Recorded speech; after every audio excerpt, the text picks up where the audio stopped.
Angalia tofauti kati ya mchezaji mwenye unyenyekevu na mchezaji mwenye ubinafsi.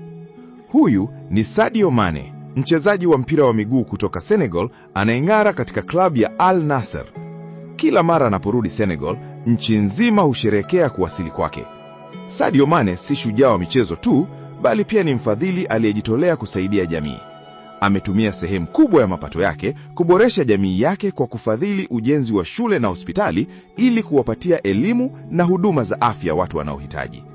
Kuna zaidi ya watu 1,000 katika kijiji chake na huwapa kila mmoja dola 100 kila mwezi.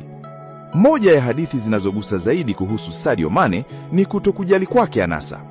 Wakati mmoja ilibainika kuwa simu yake ya mkononi ilikuwa imeharibika, lakini hakuwahi kukimbilia kuitengeneza kwa sababu hajali vifaa vya gharama kubwa. Kwa Mane, kutumia pesa kununua sana vitu vya kifahari ni kupoteza fedha. Furaha yake ya kweli hutokana na kutumia mafanikio yake kuwasaidia wengine.